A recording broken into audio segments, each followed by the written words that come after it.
Hey everybody, welcome back to Circle H Farms. Today I'm going to tell you the story of how we got dairy goats, started milking, and spent almost no money.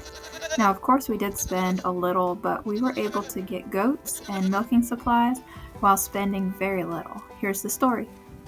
We did have a milk cow years ago, and we've been wanting our family to have good fresh raw milk again.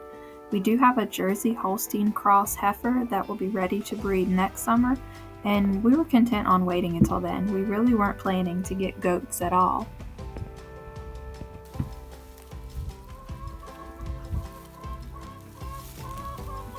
We also have livestock guardian dogs to help protect our animals, and our mama dog had a litter of puppies, and we had some of those for sale on Craigslist.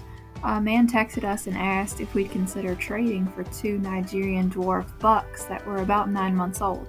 We're pretty adventurous, so we said sure, and so that started us down the road of goats. We kept the 2 bucks for a little while, let them settle in and make sure that this is what we wanted to do, and we decided to keep one and sell the other to buy a doe. We took the one we were selling to an Amish auction near us, and this is such a cool place to go. They sell anything and everything.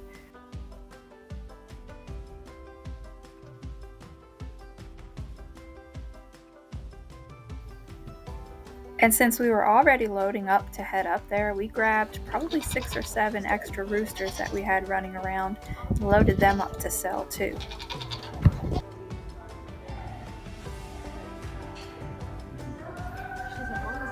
This is just a peek inside the sale barn. They always have tons of sheep and goats. They had a few bottle calves this day, and I think some pigs. They had these really cool peacocks. They were pretty. They had lots of chickens that day, and they also had this pen of a mama and 6 baby rabbits.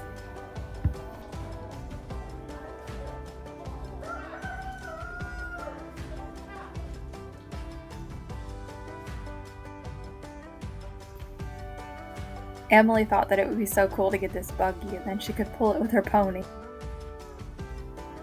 Our little Billy didn't bring as much as we hoped he would, but between him and the roosters that we brought, I think we've come close to being able to get a doe.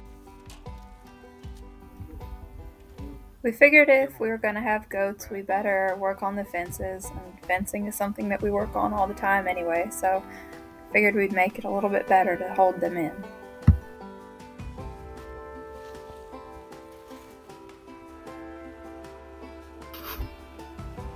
Then the next day, we had to put everything on hold because we got a big snow. It's not often that we get snows like this, so we had to make the most of it and play in it while we had it.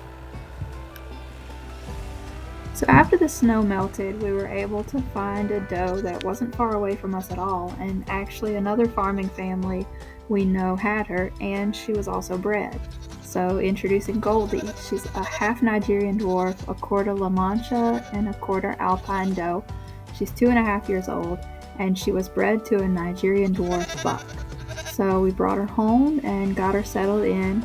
We started preparing things to be milking sometime soon, and we were gathering supplies, and we built a milking stand. She wasn't due until the end of February or early March, but she ended up kidding earlier than that. And we're not sure if it was the stress of moving her or something else, but sadly the kid didn't make it. So we started milking her right away, twice a day, and she is such a good milker. She stands still, and she gives a really good amount of really creamy, good tasting milk. Right now we're up to about 1.5 quarts a day, and I'm not sure if she'll get to producing more as she gets to her peak, but she is producing plenty of milk for our family right now.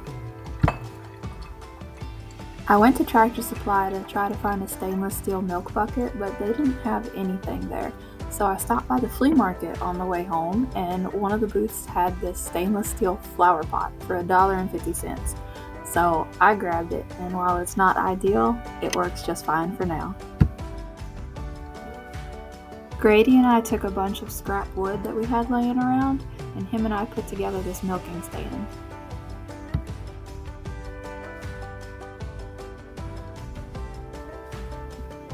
With all this milk we have, I've been making a lot of cheese. I've made some cheddar cheese that's aging now, some cream cheese like I'm putting on a piece of apple cake here. It's really, really good. And we also made some mozzarella cheese for pizza one night. And so that is the story of how we got milk goats without spending much money at all. I hope you like this story, and if you would like to follow along with more things that we're doing around the farm, hit the subscribe button so you can keep up with us. And we thank you for watching.